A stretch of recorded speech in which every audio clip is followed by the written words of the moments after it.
तो दोस्तों आ चुके हैं एक और वीडियो के साथ वापस। और आज की इस वीडियो में हम कवर करने वाले हैं सोलो लेवलिंग के सीजन 3 का एपिसोड 5। इस वीडियो को देखने से पहले अगर आपने पिछला वीडियो नहीं देखा है, मतलब आगे के एपिसोड्स नहीं देखे हैं, तो जल्दी से जल्दी उन एपिसोड्स को देखिए, उसके बाद ही इस वीडियो पे क्लिक कीजिए। और भाई लोग, तुम लोग यार वीडियो तो देख लेते हो लेकिन सब्सक्राइब नहीं करते, तो प्लीज़ यार सब्सक्राइब कर लो, क्योंकि इससे मुझे बहुत ज़्यादा मोटिवेशन मिलता है और नए नए वीडियोस बनाने की हिम्मत भी मिलती है। तो चलो दोस्तों, बिना किसी देरी के एपिसोड 5 को शुरू करते हैं। सीजन 3 एपिसोड 5 स्टार्ट होता है और हम देखते हैं कि संग जिन वू और आर्किटेक्ट के बीच एक इंटेंस फाइट शुरू होने वाली होती है। एटमॉस्फेयर ऑलरेडी काफी डेंस होता है, तभी अचानक जिन वू के सिस्टम से एक शॉकिंग नोटिफिकेशन आता है। नोटिफिकेशन में लिखा होता है कि अगर जिन वू ने 10 मिनट के अंदर अपने एनिमी को डिफीट नहीं किया तो उसका हार्ट तुरंत स्टॉप हो जाएगा। ये मैसेज देखते ही जिन वू 1 सेकंड के लिए कंप्लीटली शॉक हो जाता है। उसे समझ ही नहीं आता कि सिस्टम इतना एक्सट्रीम कंडीशन क्यों लगा रहा है। तभी जिन वू सीधा आर्किटेक्ट की तरफ देखकर पूछता है, आखिर तुम हो कौन? इस पर आर्किटेक्ट शांत आवाज में जवाब देता है, मैं तुम्हारे सिस्टम का क्रिएटर हूं। ये बात सुनते ही सिचुएशन और भी ज्यादा मिस्टीरियस और डेंजरस लगने लगती है, क्योंकि अब जिनवू को समझ आ जाता है कि उसका पूरा सिस्टम जिसने उसे इतना पावरफुल बनाया है, उसके पीछे खड़ा इंसान अब उसके सामने खड़ा है। अब सीन शिफ्ट होता है डंजन के गेट के बाहर। यहां हमें वूजिन चुल दिखाई देता है, जो हंटर एसोसिएशन की तरफ से कुछ बैकअप हंटर्स को लेकर आया होता है। वूजिन चुल को पता होता है कि अंदर जो भी हो रहा है, शायद ये हंटर्स जिनवू के सामने ज्यादा हेल्प नहीं कर पाएंगे। फिर भी सेफ्टी के लिए वो बैकअप लेकर आया होता है। लेकिन जैसे ही वूजिन चुल गेट के पास पहुंचता है, उससे अंदर से एक बहुत ही पावरफुल ऑरा फील होता है। उस मोमेंट में ही वो समझ जाता है कि अंदर चल रहा फाइट उसके लेवल से काफी ऊपर का है और ये रेड उसके बस की बात नहीं है। इसीलिए वो तुरंत वहां खड़े एक हंटर को ऑर्डर देता है कि पास के सभी गिल्ड्स को इमीडिएटली कांटेक्ट किया जाए। तब वो हंटर बताता है कि यहीं पास में एक और गेट ओपन हुआ है, जहां हंटर्स गिल्ड के हंटर्स रेड के लिए तैयारी कर रहे हैं और उस गिल्ड को लीड कर रहे होते हैं चॉय जोंग इन और चा है इन। ये सुनते ही जिनवू तुरंत बोलता है कि उन्हें कांटेक्ट करो, क्योंकि ये एक इमरजेंसी सिचुएशन है। अगर जरूरत पड़े तो उन्हें अपना करंट डंजन छोड़कर यहां आना होगा। और इधर डंजन के अंदर जिनवू और आर्किटेक्ट के बीच होने वाली फाइट अब एक लाइफ और डेथ बैटल बन चुकी होती है। अब डंजन के अंदर हमें फिर से सुंग जिन वू दिखाई देता है, जिसका फाइट अब ऑफिशियली स्टार्ट हो चुका होता है। लेकिन इस बार उसका ओपोनेंट कोई नॉर्मल एनिमी नहीं, बल्कि काफी ज्यादा पावरफुल होता है। अचानक से आर्किटेक्ट लाइटनिंग स्पीड से जिनवू के सामने अपीयर हो जाता है। सब कुछ इतना फास्ट होता है कि जिनवू भी उस मूवमेंट को प्रॉपरली नोटिस नहीं कर पाता। उसके तुरंत बाद आर्किटेक्ट एक बहुत ही पावरफुल पंच जिनवू को मारता है, जिससे जिनवू हवा में उछलकर काफी दूर जाकर गिरता है और जिनवू अभी उठ भी नहीं पाता कि आर्किटेक्ट फिर से उसके सामने आ जाता है। इस बार वो अपने दोनों हाथों से एक साथ पंच मारने वाला होता है। जिनवू बचने की पूरी कोशिश करता है, लेकिन उसके पास बिल्कुल टाइम नहीं होता। फिर भी लास्ट मोमेंट पर वो समहाउ आर्किटेक्ट के दोनों हाथों को रोक लेता है। ये देखकर आर्किटेक्ट भी एक सेकंड के लिए सरप्राइज हो जाता है और कहता है, वाह क्या बात है, तुम तो मेरे एक्सपेक्टेशन से ज्यादा स्ट्रांग निकले। लेकिन उसके पास सिर्फ 2 हाथ ही नहीं होते। आर्किटेक्ट तुरंत अपने तीसरे हाथ से जिनवू पर पंच मार देता है, क्योंकि उसके पास टोटल 8 हाथ होते हैं। लेकिन इस बार जिनवू भी रेडी था। पंच लगने के बाद भी वो अपनी जगह से जरा सा भी पीछे नहीं हटता और तुरंत एक पावरफुल काउंटर अटैक आर्किटेक्ट को मारता है। इस बार आर्किटेक्ट खुद हवा में पीछे की तरफ जाकर गिरता है। हालांकि वो तुरंत खुद को संभाल लेता है और मुस्कुराते हुए बोलता है, किसने सोचा था कि एक इंसान से फाइट करना इतना इंटरेस्टिंग होगा। इधर जिनवू भी अंदर ही अंदर सोच रहा होता है कि ये ओपोनेंट बाकी सब एनिमीज से काफी ज्यादा पावरफुल है, लेकिन फिर भी वो कॉन्फिडेंट होता है कि वो ये फाइट जीत सकता है। फिर जिनवू आर्किटेक्ट से पूछता है, तुमने अभी तक मेरे सवालों का जवाब नहीं दिया। आखिर तुमने ये सिस्टम क्यों डिजाइन किया और मुझे ही प्लेयर क्यों बनाया? आर्किटेक्ट शांत आवाज में जवाब देता है, मुझे पता है तुम्हारे पास बहुत सारे सवाल हैं और तुम शायद ये भी सोच रहे हो कि अगर तुम मुझे मार दोगे तो तुम्हें कभी जवाब नहीं मिलेगा। लेकिन सच ये है कि इससे कोई फर्क नहीं पड़ता। चाहे तुम मुझे मारो या नहीं, तुम्हें तुम्हारे सवालों का जवाब हर हाल में मिलने वाला है। ये पहले से ही डिसाइडेड है। इसके बाद जिनवू समझ जाता है कि क्लोज रेंज फाइट उसके लिए डिसएडवांटेज बन रही है, इसलिए वो तुरंत अपनी पावर रूलर्स अथॉरिटी का यूज करता है और लॉन्ग रेंज अटैक करता है। लेकिन यहाँ एक और शॉकिंग चीज होती है। आर्किटेक्ट बिल्कुल वही अटैक जिनवू पर वापस यूज करता है। मतलब जिनवू के पास जो भी स्किल्स हैं, आर्किटेक्ट उन सब अटैक्स को यूज कर सकता है और ये ऑब्वियस भी है, क्योंकि सिस्टम और स्किल्स उसने ही डिजाइन किए थे। ये देखकर जिन्वू समझ जाता है कि लॉन्ग रेंज अटैक भी बेकार है। फिर वो दोबारा पूछता है, तुम किसी इंसान को इतनी पावर कैसे दे सकते हो और मुझे ही क्यों चूज किया? इस पर आर्किटेक्ट बोलता है, सच तो ये है कि मैंने तुम्हें चूज ही नहीं किया, बल्कि इसका उल्टा है। मैं तो सिर्फ तुम्हारे सिस्टम का एक सिंपल सा डिजाइनर हूं। जिन्वू तुरंत अपने सिस्टम टाइमर की तरफ देखता है और वहां लिखा होता है 6 मिनट 19 सेकंड। मतलब उसके पास अब ज्यादा टाइम नहीं बचा था। इसलिए जिन्वू डिसाइड करता है कि अब क्लोज रेंज कॉम्बैट के अलावा कोई ऑप्शन नहीं है। इधर आर्किटेक्ट भी अपने 8 हाथों में वेपन्स निकाल लेता है और सीधा जिन्वू पर अटैक कर देता है। जिन्वू लगातार उसके अटैक्स डॉज कर रहा होता है, लेकिन थोड़ी देर बाद वो एक अजीब चीज नोटिस करता है। उसके सेंसेस पहले से ज्यादा शार्प होने लगते हैं। अब वो ना सिर्फ आर्किटेक्ट के अटैक्स को देख रहा होता है, बल्कि उन्हें पहले से प्रिडिक्ट भी कर पा रहा होता है। इसी वजह से वो आर्किटेक्ट के सारे अटैक्स इजीली डॉज करने लगता है और धीरे धीरे वो उसकी स्पीड को भी मैच करने लगता है। ये देखकर आर्किटेक्ट भी शॉक हो जाता है और बोलता है, ये इम्पॉसिबल है। ये मेरे अटैक्स कैसे डॉज कर रहा है और अचानक से इतना फास्ट कैसे हो गया? अब जिन्वू सिर्फ डॉज ही नहीं कर रहा होता, वो काउंटर अटैक भी स्टार्ट कर देता है और एक परफेक्ट मोमेंट पर अपने डैगर से अटैक करके आर्किटेक्ट का एक हाथ काट देता है। आर्किटेक्ट उस मोमेंट पर सोचता है, अब समझ आ रहा है इसे ही प्लेयर क्यों चूज किया गया। वो गुस्से में बोलता है, तुम सिर्फ एक मामूली इंसान हो, तुम्हारी हिम्मत कैसे हुई? तभी सिस्टम टाइमर फिर दिखाई देता है 3 मिनट 45 सेकंड। अब आर्किटेक्ट खुद डायरेक्टली फाइट करने के बजाय बाकी सारे स्टैचूज को एक्टिवेट कर देता है ताकि वो जिन्वू का टाइम वेस्ट कर सके। लेकिन जिन्वू तुरंत रूलर्स अथॉरिटी यूज करता है और सारे स्टैचूज को एक साथ दूर फेंक देता है। अब उसके पास सिर्फ 3 मिनट 15 सेकंड बचे होते हैं। वो सीधा आर्किटेक्ट की तरफ डैश करता है और अपने डैगर से अटैक करके उसके 2 और हाथ काट देता है। लेकिन तभी पीछे से शील्ड वाला स्टैचू आ जाता है और अपने शील्ड से जिन्वू के शोल्डर पर जोर का अटैक कर देता है। जिन्वू तुरंत हवा में उछलता है और अपने एल्बो स्ट्राइक से उस स्टैचू का सर क्रश कर देता है और तुरंत मुड़कर आर्किटेक्ट पर फिर अटैक करता है और उसके 2 और हाथ काट देता है। लेकिन अब सिस्टम टाइमर सिर्फ 2 मिनट 13 सेकंड दिखा रहा होता है। जिन्वू फिर भी नहीं रुकता। वो आर्किटेक्ट को एक पावरफुल पंच मारकर दूर फेंक देता है, फिर उसके ऊपर चढ़ जाता है और अपना डैगर उसकी गर्दन पर रख देता है और ठंडी आवाज में बोलता है, मैं जीत गया। इसके बाद आर्किटेक्ट फाइनली बोलता है, ठीक है, मैं हार गया, टेस्ट अब खत्म हो चुका है। आर्किटेक्ट जिन्वू की तरफ देख के बोलता है, और रही बात तुम्हारे सवालों की, तो उनका जवाब तुम्हारे ही अंदर छुपा हुआ है। इतना बोलते ही संग जिन्वू को सिस्टम से एक और नोटिफिकेशन मिलता है। नोटिफिकेशन में लिखा होता है, क्या आप अपनी मेमोरी में स्टोर किए गए डेटा को रिकवर करना चाहते हैं? ये देखकर जिन्वू 1 सेकंड के लिए सोच में पड़ जाता है। फिर वो समझ जाता है कि शायद इतने टाइम से सारी इन्फॉर्मेशन उसकी मेमोरी में ही स्टोर थी, इसलिए वो बिना देर किए उस ऑप्शन को एक्सेप्ट कर लेता है। जैसे ही जिन्वू एक्सेप्ट करता है, उसके चारों तरफ एक बहुत ही तेज रोशनी फैल जाती है और अगले ही पल वो खुद को एक बिल्कुल अलग वर्ल्ड में खड़ा पाता है। यहां उसके सामने मॉन्स्टर्स की एक मैसिव आर्मी खड़ी होती है। जिन्वू ध्यान से देखता है तो उसे पता चलता है कि ये वही मॉन्स्टर्स हैं जिनसे वो अपनी जर्नी में कभी ना कभी फाइट कर चुका है। हर टाइप के मॉन्स्टर्स वहां मौजूद होते हैं। लेकिन सबसे अजीब बात यह होती है कि वो सारे मॉन्स्टर्स ऊपर आसमान की तरफ देख रहे होते हैं। जिन्वू भी ऊपर देखता है और जो वो देखता है उससे वो कंप्लीटली शॉक हो जाता है। ऊपर पर्पल स्काई दिखाई देता है और उस स्काई में 2 या 3 नहीं बल्कि डजन्स ऑफ गेट्स खुले हुए होते हैं। ये देखकर जिन्वू के दिमाग में एक खौफनाक ख्याल आता है, अगर इतने सारे मॉन्स्टर्स एक साथ अर्थ पर आ गए तो ह्यूमैनिटी के पास सरवाइव करने का कोई चांस ही नहीं होगा। लेकिन यहां एक ट्विस्ट होता है, इन मॉन्स्टर्स का ओपोनेंट ह्यूमंस नहीं होते।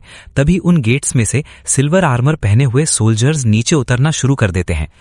उनकी संख्या मॉन्स्टर्स से कम होती है, लेकिन ये बात मैटर नहीं करती क्योंकि उनकी पावर मॉन्स्टर्स से कहीं ज्यादा पावरफुल होती है।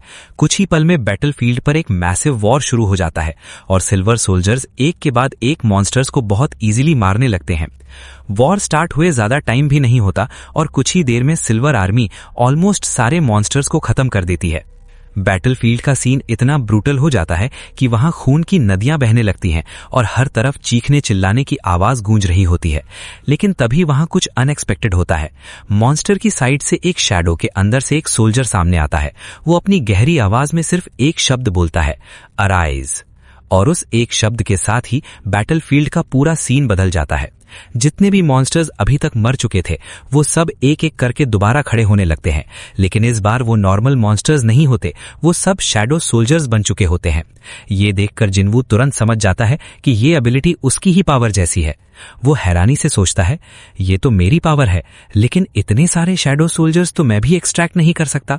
इसका मतलब सिर्फ एक ही हो सकता था, ये पावर किसी और की नहीं बल्कि ऐश बॉर्न की थी। मतलब यहां खड़ा वॉरियर और कोई नहीं बल्कि शैडो मोनार्क था। अब बैटलफील्ड का पूरा बैलेंस चेंज हो जाता है।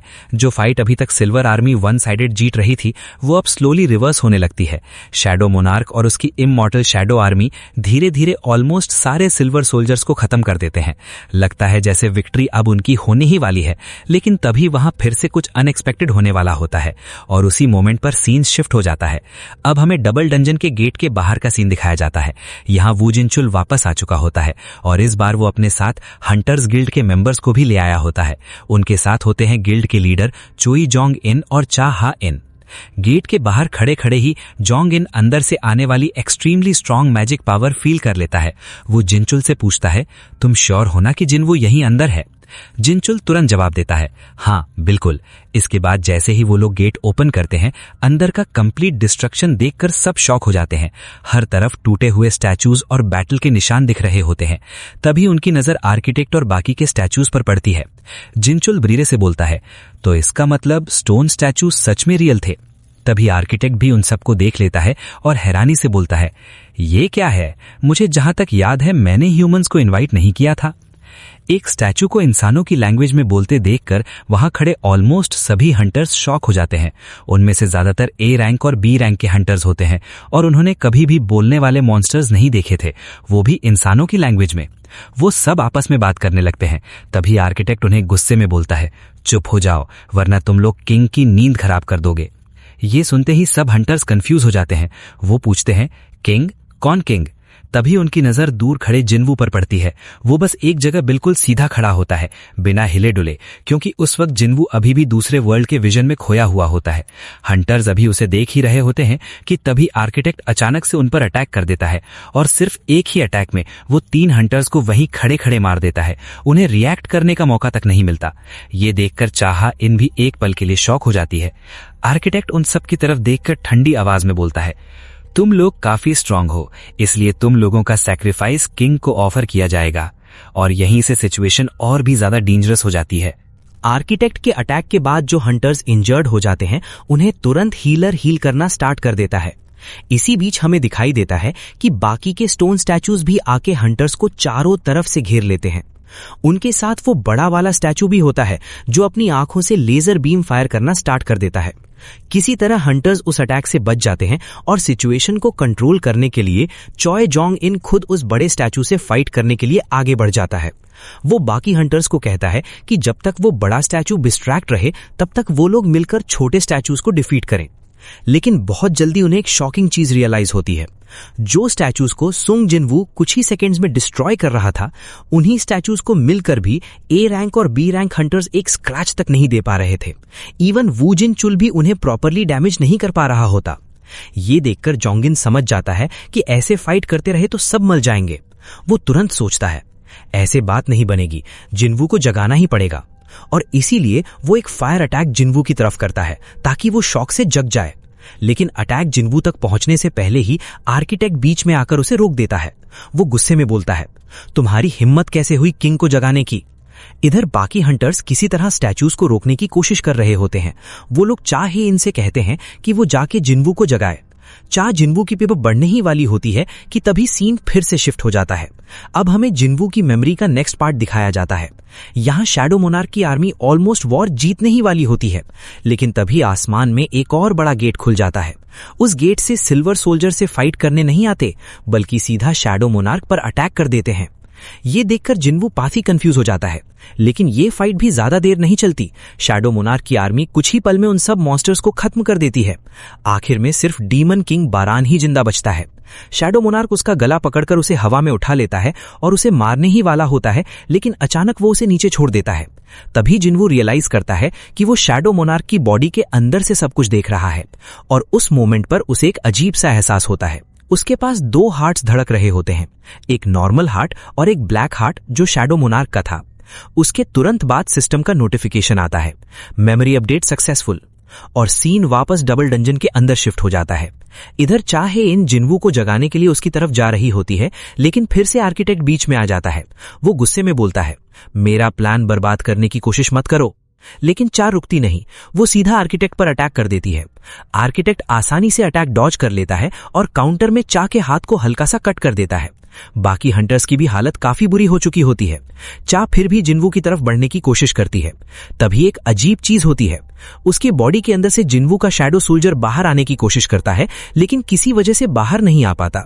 आर्किटेक्ट हैरानी से पूछता है, तुम्हारा जिन्वू के साथ क्या रिश्ता है? चा जवाब देती है, वो मेरा फ्रेंड है और मैं उसे बचाने आई हूं।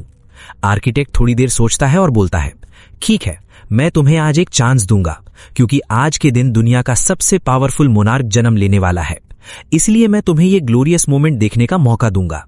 लेकिन बाकी हंटर्स, उन्हें मरना होगा। तभी पीछे से एक आवाज आती है, किसने कहा?